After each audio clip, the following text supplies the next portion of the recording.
Welcome to another episode of Recruiter Fuel. In last week's episode, we started having a conversation around the use of marketing in recruiting. And I've got Ian and David back with me again this week. Gentlemen, thank you for joining.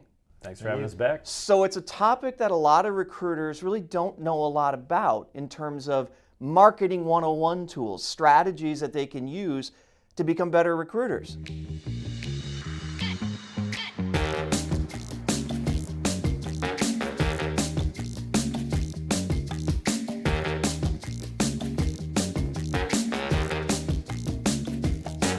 Today, let's get more practical. Let's talk about some things that the recruiters that are watching us can take away from the discussion and actually start using when they get back to their desk and they need to start recruiting again. Ian, I'll start with you. Some basic 1 or 2 or 3 items that a recruiter can put into play right away. So in marketing, if we're going to look at it like a product, I think one thing that would be really good. So look at the position as a product. Yeah, so you're still selling something. If you're treating it the same way, yeah. You want to kind of position yourself as being a solution to a problem. What is this person's problems, or maybe what are some of their worries, or what are the things that they are maybe wanting to do with their career or their life or things like that, and then you have the solution to the problem, and that can come across in a few different ways in how you talk to them. So for example, if I'm a salesperson Yeah. and you're reaching out to me as a salesperson, we use a term persona in marketing, Yeah. right? So you want to understand the persona of a salesperson, what's important to me, the problems that I deal with initially, Yeah. and now you want to sell to those problems, Yeah. or market to those problems. Yeah, exactly. So I think this has a little bit to do with employment branding and stuff like that too. And when you start to think about selling the experience instead of the job, because right now there's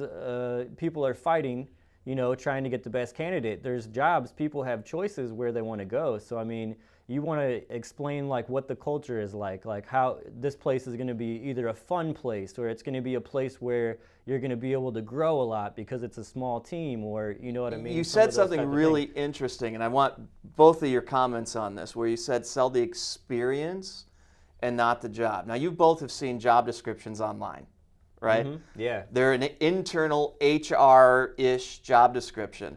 I can't imagine for any recruiter that those types of job descriptions can sell an experience. No, they don't. They don't tell you what the culture is like. They don't tell you, are the people you're going to be working with, like, does it seem like a fun atmosphere? Is it a place where you want to be? You don't know that from a job description. And as a candidate, you're going to go to the company website or whatever it is and try to figure that stuff out yourself, unless there's a good idea of that up front. And you may not be able to find that out as a candidate, what that's going to be like and what your experience will be like when you actually start working there. David, what about from your perspective? I mean, you've been in the business now for a couple of years, video, marketing, and so on. What's your perspective on this? The whole point of recruitment marketing is to generate awareness and interest. Yeah. So think of it as like pre-funnel stuff. Okay, wait a minute. For all the recruiters that are out there, explain what a funnel is. It's basically capturing as many people in the top of the funnel as possible, and then narrowing it down until you have a final hire, a final candidate. All right. So it's like a sales funnel, marketing funnel, same thing. Okay. You're really getting the message out there, whether it's through video, through content marketing, and so biggest thing, awareness and interest. So from a practical perspective, leveraging video. If I'm a recruiter, what do I do? One thing recruiters could do right away is just have a video of themselves just standing on camera, give a short bio of what they're all about, the different roles they're recruiting for, and then they could get more role specific from there and make specific videos targeted to specific roles. So it seems like that's becoming a little bit more commonplace where there's videos of the actual positions.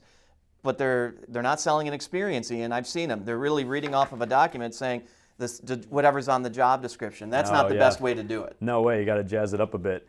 I mean, it's still a good start because you're putting a face to a phone voice and a name. Yeah. Include different graphics, include maybe even video of the space that they're going to be working in, if possible. That's something that could be cool. Like even like 360-degree video. VR stuff now. Right. Exactly. Yeah. Just any way to immerse a candidate in an experience in like what they're going to be doing. But isn't that expensive? Let's talk practical here for a minute, guys. I mean, how expensive is it to buy a 360 camera, VR camera, and some software to do this stuff? I mean, prices keep coming down. It's really not bad at all anymore. I mean, even if you're not doing that and you don't have a big budget, I mean, you still may be able to have access to a facility or a place to get a video of what it looks like or something like that. Like you might be able to do simpler things with the same general idea. I've seen a lot of advertisements out there now, or videos, off of an Android or an iPhone. Yeah. Oh yeah. I mean, that seems to be a trend. Couldn't we use that from a recruiting perspective too, if we had to? Absolutely, and it's just, I mean, lighting is key, and you can pick up cheap microphones that plug into your iPhone or Android, and it's just that easy, as long as you kind of position, even just like positioning yourself in front of a window, having the natural light. Sure. It's all kind of simple stuff like that, and you can end up with great results from just a phone. You may need to do a 101 online that we can post for the recruiters who are watching that. Oh yeah, yeah. Ian, what else? What other basic things would you suggest to a recruiter to take advantage of marketing? So kind of to his point in the video and you know, trying to generate awareness and interest, you need to do that. And then somewhere in the middle part of the funnel is where you kind of need to nurture a little bit more. So what do you mean by nurture? So I mean, at that point you would try to go more in depth. You know, answer more questions before they even have the questions. You know what I mean? You want to get. I think I said last time to try to address objections. You know, possibly in the job description Before they come up. So yeah, it's another way of you know, trying to figure out who the person is, or if we're talking about personas, what do they want, where are they in life, addressing objections. But one other thing I wanted to touch on, which could be a practical thing for recruiters, is social proof. So if you as a recruiter were able to, you know, kind of get a little snippet, you know, from a candidate you had placed who was really happy with the results, or from a company, and you'd help them, you know, fill some of the roles and it was a good success and everything like that. If you can use these things in a video or in a post, or you know, talking to a candidate on your website, maybe on your social page, you know, it kind of solidifies the fact that, you know, you've had success with similar types of people, or people that would be my peers as a candidate. So then I trust you. That sounds a bit more third-party recruiter like us. But what about from a corporate recruiter's perspective? Can they do the same thing? Can they have social proof about the hiring managers internally that they've supported candidates that they've recruited into their own organization? Same thing, is it not? Yeah, I mean, I would think that you know, it's a kind of a general best practice for a lot of marketing. So I mean, I think that it would really apply to anything. You know, if just one person, you know, trying to achieve a goal, and you know, you have to convince somebody else of something, one good way to do that is to build trust and use social proof. David, you were talking about another topic, more around the employment branding and so on. What were you saying about that earlier today?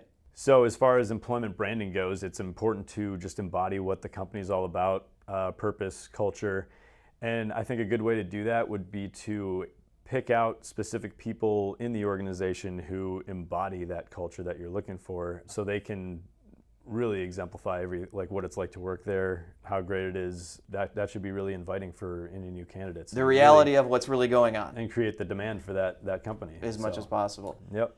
Any last words, guys? I mean, it's some good practical advice, but any simple thing, other simple things that recruiters really need to understand when it comes to leveraging marketing? I think it's a little bit more of a mindset shift. So it's kind of, you know, thinking of creative ways of getting your message across. So, I mean, there's no real set way of doing that, you know, necessarily, but I think if you start to think of, you know, how can I be more visible, you know, how can I get more people to engage with my message, and just, you know, try to think of that in every step of the way. You know, that should be a constant thing. Just that's what I think. Well, coming from a marketer, that's important. David, what about Parting words from you. I mean, one little tidbit is candidate lead capture forms, because so many possible candidates don't become applicants even. It's like 10%. That is a really And then, important. so just like a quick form to fill out so you can track that potential applicant, that's huge. You can get so much Put them more into your traffic. pool that you can market to them later on. Right, and that's just data you have moving forward. Okay, that sounds like marketing 101. Yeah. I'll give you one example. Maybe we need to back up. Well, so this is a You good know. point though, because that's not something that as recruiters that we learn. We don't learn about Right. marketing, but more and more and more it's becoming important. I'll give you one example, then we'll wrap up this episode. The ATS system that we use here is a product called Luxo, LOXO.co. I'll give them a plug. They didn't pay me for that. But in essence, as of this morning, when you send out an email, or an in-mail, or whatever the case might be, you can actually track, like in a HubSpot or a Pardot, which is a marketing automation tool, who clicked on it, how long they clicked on it, did they read it, did they not read it, so are you getting bounce backs? It is such a simple tool to use, but it's just now coming into the recruiting side, yet we live off of email. Yeah. Yeah. Again, it goes back to Marketing 101. Well, guys, it's been a pleasure. Thanks for coming back. We got to have you back again with more of this Marketing 101 stuff for recruiters. It's an important thing. It's a skill set that all of you out there are going to need to know. Keep watching. We'll have more coming your way. We'll see you next time.